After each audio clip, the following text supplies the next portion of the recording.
Relationship prevent करने के लिए आएंगे, मतलब झगड़ा होके रखा है, एंड वही लोग आएंगे जो रिलेशनशिप को बचाना चाहते हैं। दोनों पर्सन विलिंग है कि रिलेशनशिप को बचाना है, लेकिन वो रिलेशनशिप को हैंडल नहीं कर पा रहे हैं, बचा नहीं पा रहे हैं।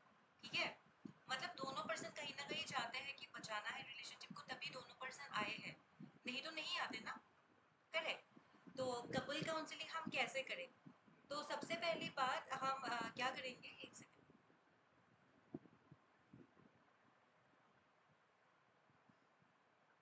तो सबसे पहली बात ना, जब दोनों क्लाइंट्स आएंगे साथ में आप लोगों के पास, दोनों को साथ में बिठाना है। ठीक है, दोनों को एक साथ बैठने के लिए बोलना है, एंड दोनों को क्वेश्चन करनी है। ठीक है, दोनों को एक साथ बैठने के लिए बोलना है, एंड दोनों को एक साथ क्वेश्चन करनी है कि बताओ क्या प्रॉब्लम है। ठीक है, कि क्या प्रॉब्लम है आप बताइए, थोड़ा सा डिटेल्स में बताइए। क्लियर? उसके बाद ना जो है ना, दोनों एक दूसरे की बातें बोलने लग जाएंगे। ठीक है, दोनों ही एक दूसरे के बुराइयां करने लग जाएंगे, नॉर्मली बुराइयां करेंगे एक दूसरे की। तो जब अगर वो एक दूसरे की बुराइयां कर रहे हैं ना, तो हमें सुनना है। अगर एक दूसरे की बुराइयां भी कर रहे हैं ना, तो मैम हमें एक मिनट मैम, अलग अलग करना है या साथ में करना है? साथ में करना है, सबसे पहले अलग अलग नहीं। ठीक है ओके। जी। तो हम साथ में करेंगे और एक दूसरे की बुराइयां करेंगे, तो हमें सुनना भी है जो बोल रहे हैं। हम प्रेजेंट है और वो दोनों पर्सन प्रेजेंट है। क्लियर? ओके। एंड रिलेशनशिप में 3 फेज होता है, सबको पता ही होगा। करेक्ट। पहले तो बहुत अच्छा वाला फीलिंग होता है, हनीमून वाला फेज होता है, बहुत बढ़िया लगता है सब कुछ। उसके बाद सेकेंड फेज स्टार्ट होता है, जहाँ पे एक दूसरे की कमियां स्टार्ट होने लग जाता है 6 महीने के बाद, किसी किसी का 1 साल के बाद। हनीमून वाले फेज पे तो बहुत अच्छे हैं, मतलब इससे ज्यादा बढ़िया इंसान दुनिया में नहीं है, इसके लिए मर जाएंगे, कुछ भी कर जाएंगे, वो वाला होता है ना रिलेशनशिप में। सबको तो पता ही होगा, पहले हनीमून फेज में तो बहुत बढ़िया होता है, डोपामिन रिलीज होता है, एक दूसरे को देखने से क्या क्या होता है ना, स्पार्क रहता है, बिल्कुल बॉलीवुड मूवी बन जाता है। तो किसी का 6 महीने रहता है, किसी का 1 साल रहता है। ठीक है, उसके बाद ना सेकेंड वाला फेज स्टार्ट होता है। सेकेंड वाले फेज में क्या होता है, एक दूसरे की कमियां दिखने लग जाते हैं। इसके अंदर तो ये कमियां है, पहले तो बस खूबियां दिखाई दे रही थी कि ये खूबियां है, ये अच्छा है, ये क्वालिटीज है, मेरे मेरे मेरा वाला अलग है या मेरी वाली अलग है। वो सुना होगा ना पहले आप लोगों ने। तो ये हनीमून फेज में बहुत ज्यादा होता है। ठीक है, देन जो सेकेंड फेज है, नॉर्मली क्या होगा, हनीमून फेज उसके बाद खत्म हो जाएंगे, नॉर्मल चीज है। ठीक है, एक टाइम के बाद हनीमून फेज खत्म हो जाएगा, सबका होता है 6 महीने 1 साल के बाद। ठीक है, उसके बाद जो सेकेंड वाला फेज स्टार्ट होगा, सेकेंड फेज में एक दूसरे की कमियां दिखने लग जाएंगे, क्योंकि हर एक इंसान में कमियां होती है, क्वालिटीज होती है, खराब क्वालिटीज भी होते हैं। ऐसा कोई इंसान है ही नहीं दुनिया में जो परफेक्ट है, कोई भी ऐसा इंसान है नहीं जो परफेक्ट है ना। तो कमियां तो होंगे ही होंगे। सेकेंड फेज में एक दूसरे की कमियां दिखने स्टार्ट हो जाता है कि ये तो वैसे बढ़िया है, लेकिन इसके अंदर ये कमियां है, इसका ये क्वालिटी खराब है ना। एंड सेकेंड फेज में मैक्सिमम लोगों का ब्रेकअप एंड मैक्सिमम लोगों का डिवोर्स हो जाता है। ठीक है, सेकेंड फेज में क्या होता है, मैक्सिमम लोगों का डिवोर्स एंड मैक्सिमम लोगों का ब्रेकअप हो जाता है। देन उसके बाद स्टार्ट होता है थर्ड फेज, जहाँ पे इंसान को पता है कि ये, क्योंकि देखो कमियां तो होगी ना, ये नॉर्मल चीज़ है, कोई भी परफेक्ट नहीं है, भले ही आप कितना बड़ा सेलिब्रिटी हो जाओ, कितना अच्छा जॉब कर रहे हो, क्या कुछ नहीं कर रहे हो, लेकिन कोई इतना परफेक्ट तो होता ही नहीं है।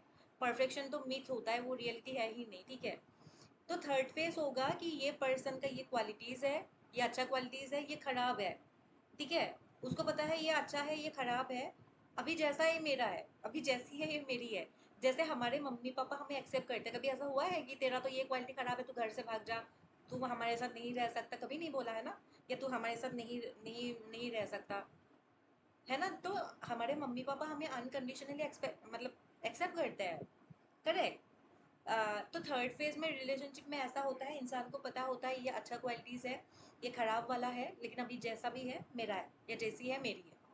क्लियर? पहली तो ये बात है। इसका मतलब ये है कि at the end of the day जैसा है वैसा हमें एक्सेप्ट करना पड़ेगा। अगर आप चेंज करने का ट्राई कर रहे हो अपने पार्टनर को, तो वो पॉसिबल नहीं है।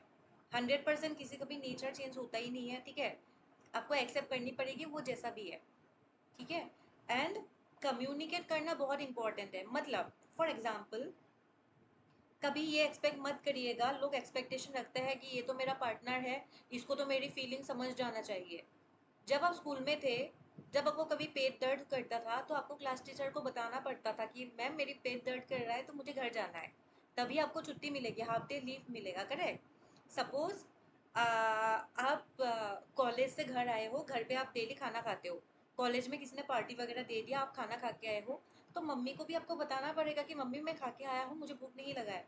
आपके फेस देख के इवन आपके मम्मी को भी नहीं पता कि आपको भूख लगी है या नहीं लगी है, ठीक है। तो कभी भी अपने पार्टनर से ये एक्सपेक्ट करना कि ये मेरे फेस देख के पता लग जाएगा या उसको पता लग जाना चाहिए, ये पॉसिबल नहीं है। किसी के भी फॉरहेड में ये लिखा हुआ नहीं होता है कि मैं ऐसा फील कर रहा हूँ, ठीक है।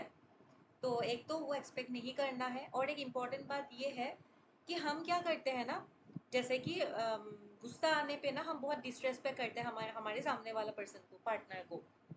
आप तो शांत हो जाओगे, और आपके जो पार्टनर है वो कोई साइकोलॉजी बैकग्राउंड वाले नहीं होंगे, ठीक है।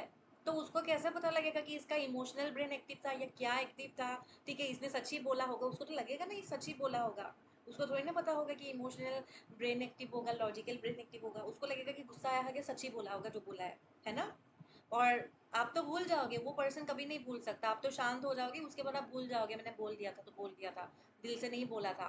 लेकिन आपने जिस पर्सन को बोला था वो तो गुस्से में नहीं था, या जो भी है उसने जिस तरीके से लिया ना, आप तो शांत हो जाओगे, लेकिन उसको बहुत सालों तक वो याद रह सकता है, ठीक है। तो कभी भी ना इतना ज़्यादा डिसरेस्पेक्ट तो करना नहीं है। और दूसरी बात, अगर आपको उनकी कुछ बात बुरा लग रहा है, गुस्सा आ रहा है, तो शांत भी नहीं रहना है, सप्रेस नहीं करना है। मतलब थोड़ी टाइम के लिए आप शांत रह जाओ, उसके बाद आपको बोलना ही बोलना है कि मुझे आपकी ये बात अच्छा नहीं लगा, आपने जो बोला मुझे पसंद नहीं आया, प्लीज़ दोबारा मत करिएगा, मुझे बिल्कुल अच्छा नहीं लगा। ये चीज़ ना आपको उनको बोलना पड़ेगा कि क्लियरली